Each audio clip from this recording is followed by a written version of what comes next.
The NAACP had the Image Award a couple of days ago, Baba David, yes. and I'm not a fan of the NAACP. I'm a former member. I founded a chapter in college, and I'm glad I did because I really learned how ineffective the NAACP was, how much they're controlled. But with that being said, I don't understand how they got money to put on an Image Award when we don't even own any institutions. So how does the NAACP, year in and year out, we have enough award shows, first of all.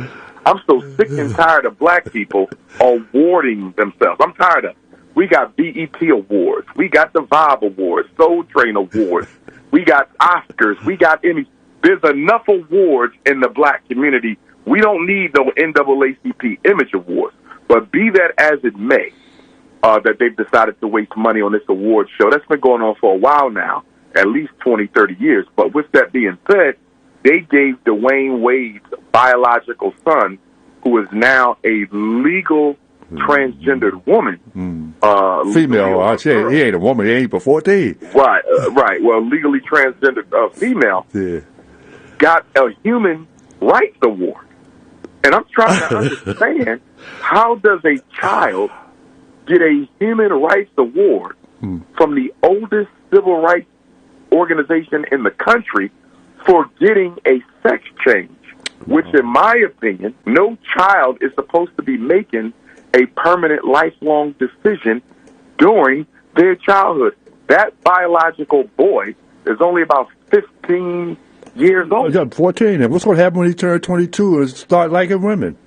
And guess what, Bobby David? I just saw the advertisement for a little biopic on the UK and how hundreds of transgendered children are now fighting to reverse their surgery. Wow. And reverse that. Yes, they don't want it no more. They've become adults and they want to go back to being who God intended for them to be. That's the other buyer's remorse story that we never hear about. I have to say something. I had a textification.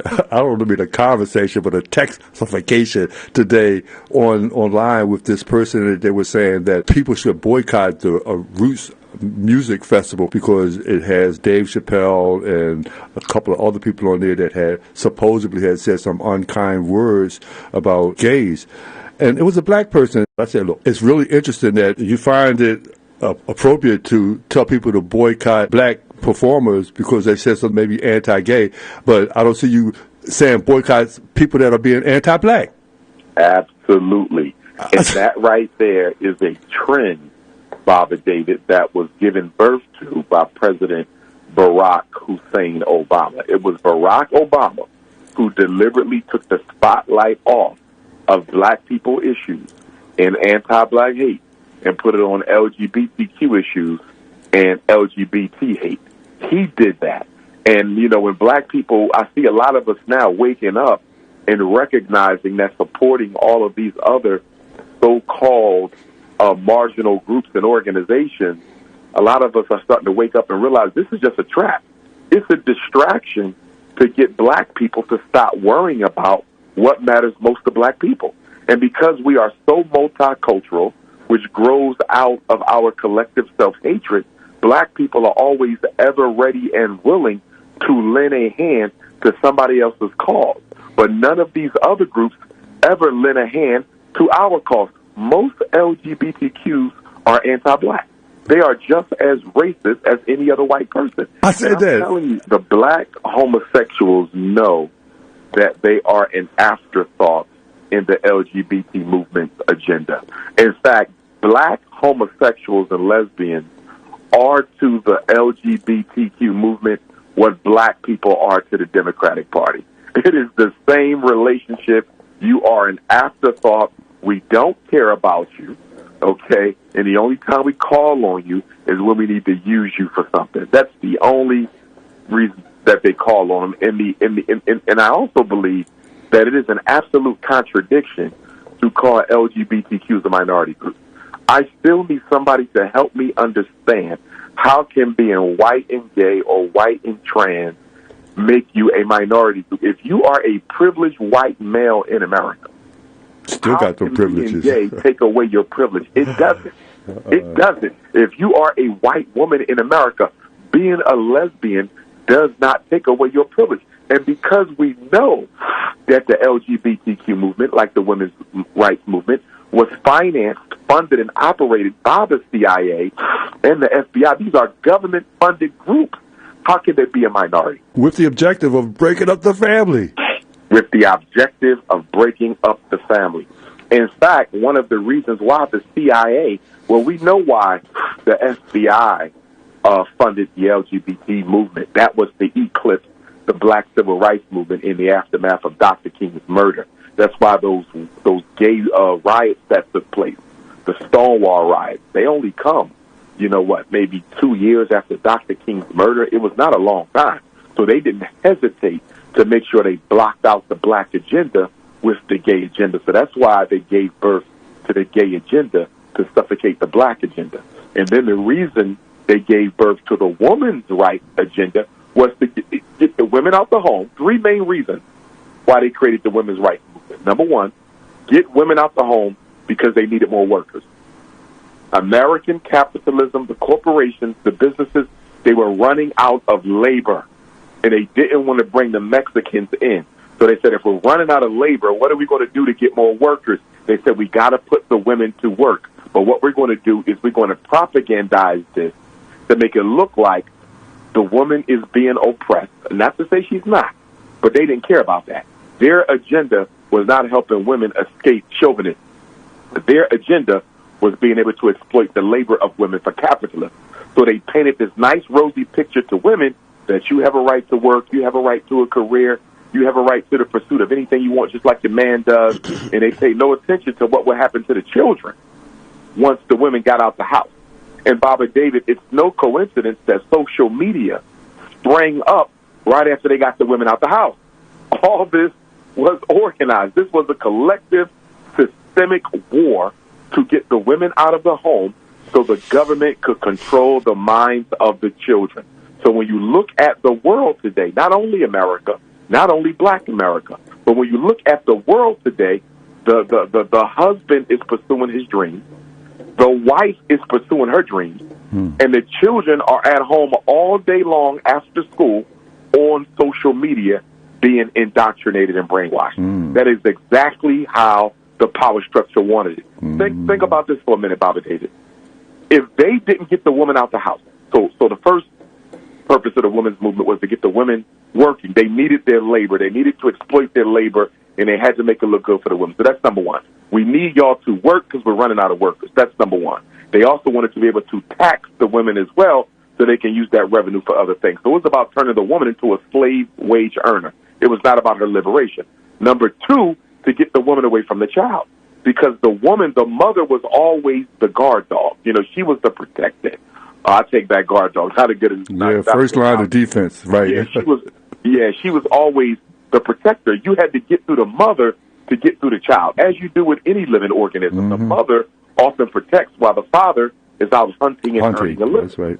Right? So they had to get the mother away from the child so they could indoctrinate the child. And then the third reason for the women's live movement in the black community in particular was to turn the black woman against the black man, to make the black man economically, socially, politically irrelevant to the black community as a whole, but to black women in particular. And they have succeeded. Even right now, when you look at all the back and forth going on between black men and black women, all of this, Baba David, are the aftershock of this woman empowerment movement. And our children are suffering as a result of it. I'm not saying women shouldn't work. I believe women got a right to a career, to a business, hold public office, to be a clergy person in the church.